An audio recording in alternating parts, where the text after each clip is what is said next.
ตายครับเป็นอันนี้โอ้มีผู้ใดสบายสำเล่าจากคนเนี่ยเขาอยากถามอยู่ในโลกนี้วะคือมีแต่ผู้เดียวเนี่ยตื่นขึ้นมากินปุ๊บเดี๋ยวนอนลงปั๊บสั่งเมียให้กินให้เมียกำลังคั่วไก่กับบทท่านแล้วสั่งเมียให้อันนั้นนี่นอนมานอนแกวกตรงนี้เกียมกินอีกเอิ้นเมียให้กินปุ๊บขึ้นมากินโอ้กระโพดกระโพหากเห็นข่อยคนอย่างคือมาสบุกสบายแต่ข่อยก็จะสบายแต่ว่าบ่อยากสบายเราสบายเป็นที่ยากเลยทุกคนบ่สบายข่อยเฮ็ดเรียกเอาดีกว่าขึ้นโพดเนี่ยเอากินละ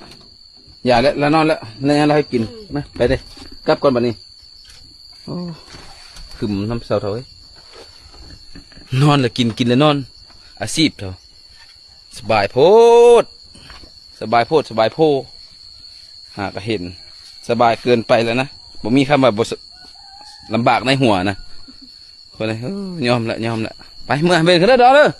เอาแล้วคือยังลงหอดขันไดได้เลยใช่ไหมว้าอย่างนี้มาทางนี้นั่งบางคนนั่งคนเงินนั่นโอ้ได้ก็พูดบ่ไปน้ำเมียจากมือไปหากินให้เมียไม่เจอก็ได้ไปบ่ได้เฮ้ยนอนอย่างเดียวรอเมียตุกินเมียนี่บ่นี่บ่มีคนเลี้ยงสมมติจะถามเลยเอาสมมติว่ามือหนึ่งเมียทนบ่ได้เมียหนีเจ้าเสียเดาเลยเอาบ่เมียนี่คันเขาสิหนีเขารักหนีได้ใช่ไหมบ่รักนี้ก็บ่หนีบ่อยู่เลี้ยงดูเฮาก่อนอยู่เลี้ยงเจ้าให้เจ้าตายก่อนเลี้ยงเฮาท่านตายก่อนดังนี้จ้ะโอ้คือว่านะฮั่นซะนะเอาเขาเนี่ยเขาอยากหนีเลยเขาอยู่บ่ได้ก็เลยเขาหนีบ่เจ้าบ่ให้เขาหนีก็ขังเขาไว้เขาบ่อยากอยู่แล้วเจ้าก็ผิดกฎหมายได้บ่ให้หนีเลยโอ้คือว่านะฮั่นเอานะเขาจะหนีเนาะเขาบ่อยากอยู่นำเจ้าแล้วเด้สมมุติว่านะบ่ให้หนีว่าแต่บ่ให้หนีอย่างเดียวโอ้ยยกสิว่าแหละเลี้ยงเฮาก่อนเฮาตายอย่างค่อยนี้โอ้ยเนี่ยนอนเลยได้ข้ากับมึงไหมตีนก็ได้จวบน้ำอยู่วะตีนบ่มีแล้วจวบน้ำนะข้าหดอาบน้ำบึงนี่แหละโอ้30 ปีแล้วบ่ได้อาบน้ำมันก็โพดอันนี้เบาเกินบ่คนนั้นของมันบ่ได้มันบ่เป็นข้านพูดแล้วไปบ่ได้หรอกข้านนอนก็นอนเลยนั่นเลยบ่นอนเสร็จไป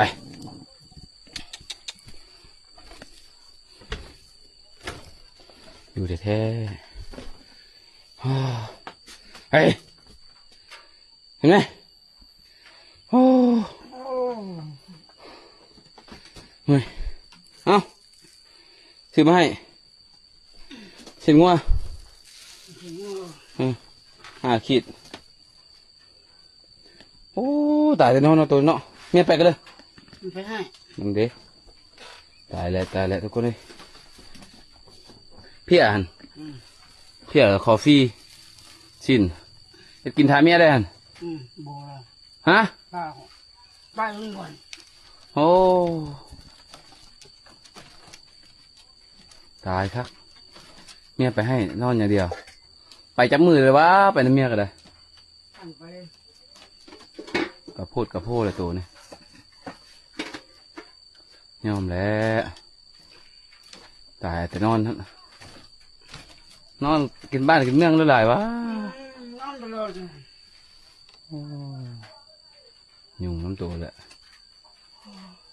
คิดว่าจะไปชวนน้ำเมียให้เมียป้อนข้าวนั่งชิวคุณเมียกินข้าวอยู่นี่เห็ดบ่สนใจเลยได้ผลเห็ดให้ขี้ข้านย่ำนะความหมายซีนนี่มันอันนั้นซีนมันเหนียววะซีนมันเหนียวนะเมียบ่ย่ำให้เราบ่มีเคี้ยวนี่เคี้ยวออกหมดแล้วเมียกินผู้เดียวจนหมดเราไปนั่งเฮ็ดนั่งลีลาอยู่นั่นเมียกินหมดซะเราได้กิน2 คำเมียกินหมดเลยกินซะอันนี้เขียดไปวับเมียกับเขียดพอเมียไปแล้วคนนี้ว้ายเขียดเมียมาปนเขากับสบายดีFCเมื่อสุคนคือเก่าสินเคยเนาะ คลิปนี้ก็บ่ได้ไปไสเนาะอยู่เฮือนคือเก่าว่าเมื่อยแห้งขี้ขานแห้งเนาะเพราะว่า2-3คลิปมาก็เฮ็ดเวียกหนักเนาะจนหน้าแหลหน้าดำพี่น้องเอ้ยหน้าแหลหน้าดำจนว่าดำคั่งหน้าย่านได้เฒ่าได้พี่น้องเอ้ยซุบกะแลหน้ากะแลได้ช่วงนี้เมื่อยแห้งเฒ่าหลายย่างก็ยุ่งก็เริ่มหลายขึ้นแล้วยังบ่ทันสร้างครอบสร้างครัวเนาะคือมี FC เพิ่นก็ถามว่ามื้อใดสิแต่งงานเพิ่นว่าก็โอ้ก็จักมื้อใดแล้วเนาะสิได้แต่งงานเพราะว่าโสดแล้วเนาะมันบ่มีผู้สาวแล้วเนาะสาวก็เลิกลากันไปเนาะเลิกลากันไปแล้วก็เลยบ่ได้แต่งซำเนาะอยู่ไผอยู่มันแล้วเนาะขี้คร้านหลายช่วงนี้เบิ่งคลิปอันนั้นหลายเบิ่งคลิปของโองขี้ขานหลายโองขี้ขานหลายเลยเฮ็ดให้ขี้ขานเลยบ่อยากไปไสมาไสโองขี้ขานแล้วเฮ็ดให้คนก็มาเบิ่งเอาเงินมาให้โอ้ยมันข่อยขี้ขานเลยบ่มีใครเอาเงินมาให้ซะมีแต่คนที่ถิ่มเอาไปมาสาวถิ่มจ่อยนั่นล่ะเกิดจากการขี้ขานเนาะบุญไผบุญมันเนาะพี่น้องเนาะเห็นคลิปของโองขี้ขานแล้วโอ้ยก็เลยอยากเป็นคือมันเด้เนาะอยู่ๆกะมีเงินมีคนเอาเงินมาให้วาสนามันจะมันดีแท้เมื่อยท้อหลายมาปลูกกาแฟเมื่อวานเมื่อคืนนี้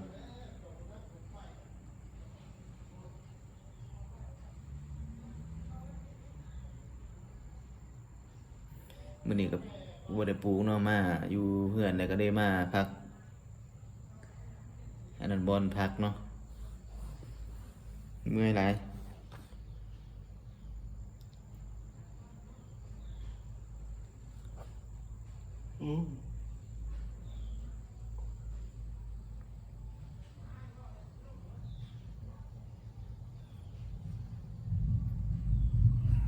ปลูกกาแฟก็ตายหมดพี่น้องเอ้ยก็น้อยสิเรื่องแรกนี่ก็สิไปวัดเนาะสิไปวัดสิไปซอยอันนั้นญาทานบ่หรือว่าหยังเนี่ยคือครูบาอาจารย์นี่แหละเพิ่นสิไปขุดดินเนาะ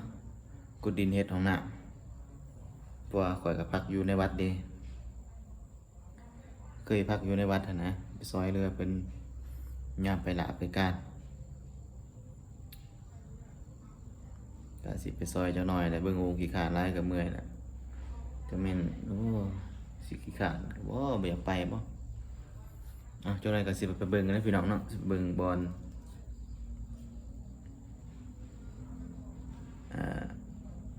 ซอยขุดห้องน้ำซีดห้องน้ำให้แม่ขาวเนาะ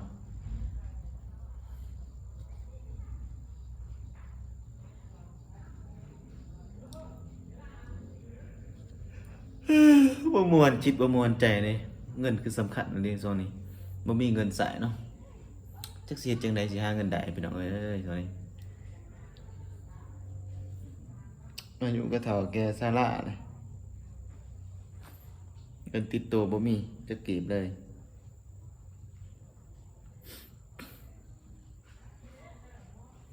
เอาจนไหนก็สิไป